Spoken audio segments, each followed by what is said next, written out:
Hi hello everyone, आज एक नए सेशन में आपके साथ आया हूं। जैसा कि प्रॉमिस किया था कि स्ट्रेटजी सेशंस जेईई मेंस के लिए जो इंपॉर्टेंट चीज़ें होती हैं, क्या सिलेक्शन के लिए अभी इंपॉर्टेंट है जिससे कि आपका सिलेक्शन होगा, उसके लिए एक नया वीडियो आपके सामने तैयार है। और हाँ, इसे बहुत ध्यान से सुनिएगा क्योंकि बहुत ज़्यादा एनालिसिस करने के बाद मैंने आपके लिए ये सिलेक्शन पाई चार्ट बनाया है। जी हाँ दोस्तों, थोड़ा सा मैंने सोचा इस बार टेक्निकल सेशन लेकर आता हूँ। बहुत ज़्यादा थ्योरेटिकल सेशन होता है तो बच्चे कहते हैं शायद आप टेक्निकली भी कुछ बात करें तो हमें ज़्यादा फायदा हो, तो इसलिए मैंने आपको टेक्निकली समझाने की कोशिश की है।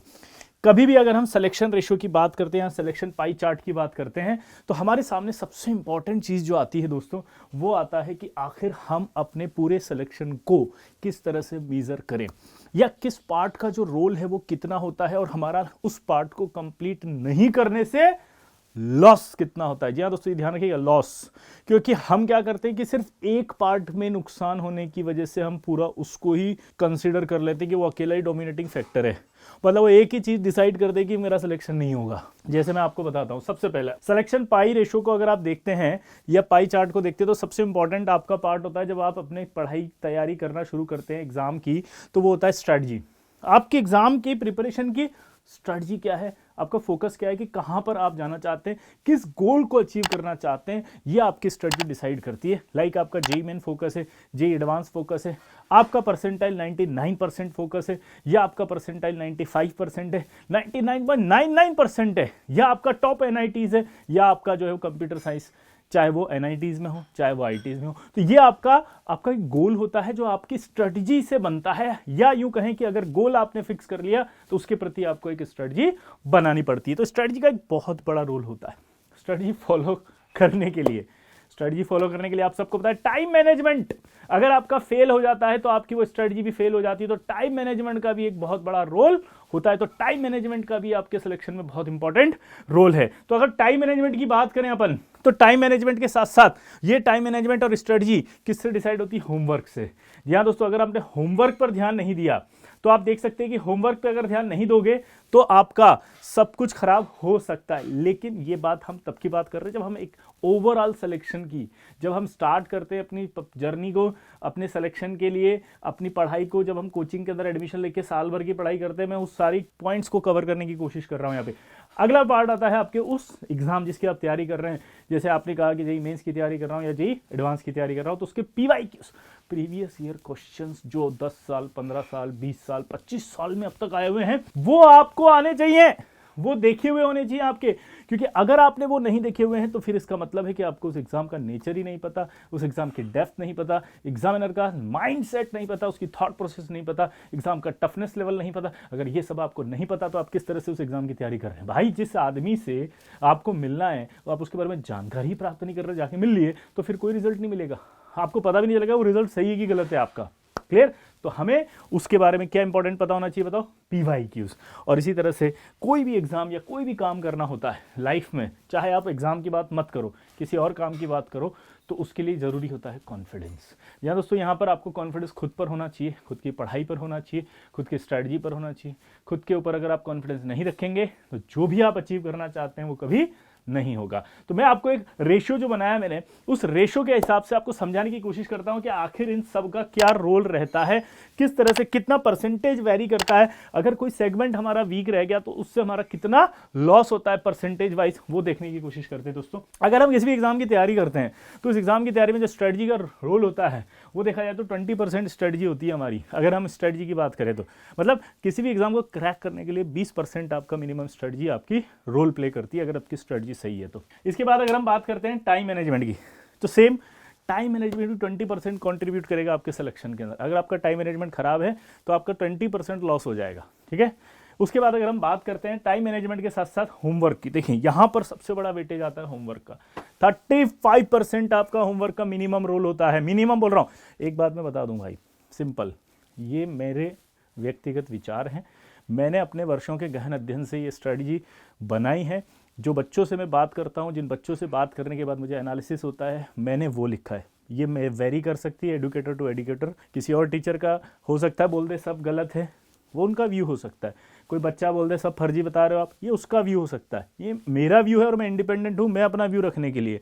तो जिनको ये समझ में आए वो समझें, इसमें कोई किसी का अपने ऊपर कोई दोष ना ले, मैं अभी अपने ऊपर दोष नहीं ले रहा कि मेरा सही है किसी का गलत है, नहीं, ये मेरा एक एनालिसिस है जस्ट, ठीक है। हो सकता है कि मेरा एनालिसिस आप में से जितने बच्चे ये वीडियो देख रहे हैं उनमें से लगभग 75% बच्चों को लगे कि सही है, 35 को नहीं लगे, हो सकता है 50 को लगे सही है, 50 को ना लगे। तो ये सब अपने अपने व्यूज़ हैं, आप सब स्वतंत्र हैं सब मानने के लिए। आप ये परसेंटेज भी वेरी कर सकते हैं अपने अपने हिसाब से, लेकिन इन परसेंटेज की बजाय आपको यहां पर परसेंटेज से इंपॉर्टेंट रोल नहीं लगाना है, बल्कि ये लगाना है कि इन सब का कंट्रीब्यूशन होता ही नहीं होता सिलेक्शन में। उसका परसेंटेज क्या है, उससे क्या लेना देना, लेकिन हाँ फिर भी एक परसेंटेज में इसलिए बताना चाहता हूं कि आपका इस पार्ट में से क्या वीक है, उससे आप ये डिसाइड कर सकते हैं कि आप उस जेईई के अंदर कितना खराब कर सकते हैं या कितना अच्छा कर सकते हैं। होमवर्क के बाद अगला आता है PYQs 20%। अब देखो मैं यहाँ पर क्या बताने की कोशिश कर रहा था, ध्यान सुनना, मैं आपका कॉन्फिडेंस बढ़ा रहा हूँ 5%। मेरे हिसाब से किसी भी एग्जाम में जो रोल होता है कॉन्फिडेंस का वो 5% होता है। क्यों होता है बताओ? कॉन्फिडेंस आने के बाद ही तो ये सारे काम करने हैं, तो है तो 5%, लेकिन वो 5% फाउंडेशन है आपकी, वो फाउंडेशन ही बिल्डिंग बनाएगी, इसलिए 5% का जो कंट्रीब्यूशन है देखा जाए तो परसेंटेज वाइज तो 5%, क्योंकि जेईई के अंदर कॉन्फिडेंस से तो सवाल आएगा नहीं, जो होमवर्क है उसी से सवाल आएगा।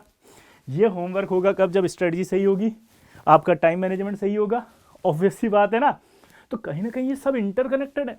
तो अगर मैं यहां पर किसी भी परसेंटेज को कम कर दूं तो वो ऐसा नहीं है कि वो कम हो जाएगा, वो इंटरकनेक्टेड होगा। लेकिन अब मैं आपको इस इंटरकनेक्टेड में भी बहुत इंपॉर्टेंट चीज बताने वाला हूं कि आपने जो होमवर्क 35% माना ना, अगर अब आपकी सबसे बड़ी प्रॉब्लम क्या है बताए सर? आपने सर दिल तोड़ दिया सर इस सेशन में। अरे मैंने कहा यार क्या कर दिया भाई ऐसे, क्यों सर? ये 35% ही तो वीक है।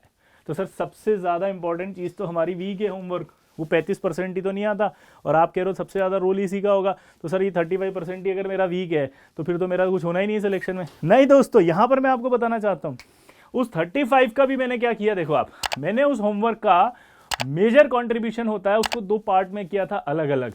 ये 35 प्लस ये 20 ये भी होमवर्क होता है। आप भूल जाते हो, किसी भी आपको शीट जो मिलती है उसमें PYQs भी होते हैं, जेईई मेंस के और एडवांस के। तो 35 प्लस 20 होता है होमवर्क का रोल। आप समझ रहे मेरी बात? तो 35 प्लस 20 अगर आप करेंगे तो लगभग आप देखोगे तो होमवर्क का जो कंट्रीब्यूशन आएगा वो आ जाएगा आपका 55%। तो जो बच्चे मुझे डिनाई कर रहे थे कि सर आप गलत बोल रहे हो, आप सही स्ट्रेटजी नहीं बना के लाए हो, या आपने जो परसेंटेज गलत लिखी, अब मेरी बात से सहमत होंगे, यस सर अब आप सही कह रहे हो, 55% होमवर्क का। लेकिन इस 55% के अंदर भी मैंने क्या किया, 2 हिस्से तोड़ दिए। एक होमवर्क वो रखा जो PYQs के अलावा है, जिसमें शीट आती है, एक्सरसाइज आती है, DPPs आती हैं विदाउट PYQs, ठीक है, वो हो गए 20% PYQs। अब आपने कहा कि मेरा तो सर होमवर्क 35% जो है वो नहीं हो रहा, मैं तो बर्बाद हो गया क्योंकि मेजर चंक तो नहीं आता। मैं आपको बताता हूँ, अगर मैं इस 35% को हटा भी दूँ ना तो ये 35% आपके लिए कवर कर लेगा इसको 20% से। 20% से हम कवर कर लेंगे इस समय, क्योंकि अब समय नहीं। ये सेशन जो बच्चा 11वीं का स्टार्टिंग से कर रहा है उसको तो इस पूरे चार्ट को लेके चलना है। जो बच्चा अभी एग्जाम देने वाला है जस्ट 2022 में, उसके लिए मैं बता रहा हूँ ये लाइन, उसके लिए ध्यान सुनना। जो 11वीं या 10वीं में है उनके लिए ये लाइन नहीं है, प्लीज डिस्क्लेमर। ये लाइन ड्रॉपर्स या 2022 में जेईई मेंस देने वाले विद्यार्थियों के लिए है। कृपया 11वीं वाले बच्चे इस लाइन का इस्तेमाल ना करें, वो पूरा करें। अब सुनिएगा क्या बता रहा था। होमवर्क नहीं हुआ, सब छूट गया, बर्बाद हो गया सर, डिस्ट्रैक्शन में फंस गया था, सॉरी सर अब कुछ नहीं कर सकता सर, आप चाहे डांट लो, चिल्ला लो, कुछ भी कर लो, बट सर कांट हेल्प, मैं नहीं कर सकता। भाई मेरे अब इस होमवर्क को छोड़ दे, इस पर आज आप 20% पर ध्यान दे। तो यानी कि अब आप क्या करो, अपने सिलेक्शन का टॉप रैंक लाने के लिए स्ट्रैटेजी पर फोकस कर लो, टाइम मैनेजमेंट बना लो। टाइम मैनेजमेंट का थोड़ा सा मैं हिंट दे दूं, वैसे मैं सोच रहा हूं कि डिटेल्ड एनालिसिस लेकर आऊं टाइम मैनेजमेंट का भी, ये ठीक है, एग्रीड। तो मैं सोच रहा हूं टाइम मैनेजमेंट का एक प्रॉपर वीडियो लेकर आऊंगा बहुत जल्दी, ताकि आप इसी तरह से पूरा चार्ट बनाकर लेकर आऊंगा, जिससे कि आपको एनालिसिस समझ में आए कि आखिर हो क्या रहा है। तो जो टाइम मैनेजमेंट है ना दोस्तों, उस टाइम मैनेजमेंट की बात करें तो टाइम मैनेजमेंट और ये स्ट्रेटजी मिला लें, होमवर्क 35% हटा ले तो यहीं जोड़ लें आप, तो क्या होगा, आपका 55% होमवर्क कवर हो जाएगा इस 20% से ही। कैसे? कि सिर्फ नोट्स को अच्छे से पढ़ लें, प्लस नोट्स के साथ आप PYQs कर लें। अगर आप नोट्स प्लस PYQs कर लेंगे तो आपका अपने आप ही 55% कवर हो जाएगा। स्ट्रेटजी आप सही रखें, स्ट्रेटजी वो फॉलो करें जो मैं बताता हूं time to time. Time management पर मैं एक और आपके सेशन लेकर आऊँगा, या ऐसा करते हैं इन सभी पर एक सेशन ले आते हैं, 5 सेशन इन सब के लिए आए, ताकि आपका हर परसेंटेज कवर हो जाए। कॉन्फिडेंस का रोल क्या होता है वो मैं आपको बताऊंगा, और कॉन्फिडेंस कहाँ अपना रोल प्ले करेगा वो भी मैं बताऊंगा। तो चलो डन करते हैं, एक एक अपन इस पर सेशन लेकर आते हैं अच्छे से, जिससे कि आपको मैं डिटेल्ड एनालिसिस समझा सकूं। ओवरऑल अगर कंक्लूड करूं तो मैं फाइनल वर्ड्स आपके देखे जा रहा हूं कि सिलेक्शन पाई रेशो के अंदर इसका 55% रोल होता है। अभी जो एग्जाम देने जाने वाले उनका अगर ये वीक है तो टेंशन ना लें, आप ये 20% कर लें, सिर्फ PYQs हर चैप्टर के और नोट्स कर लें। ये दोनों से करने से आपका सिलेक्शन कंप्लीट हो गया। ठीक है, overall study, time management strategy क्या रखें उसके लिए मैं अलग से सेशन दे दूंगा। ठीक है, तो आई होप आज का ये सेशन आपको पसंद आया होगा।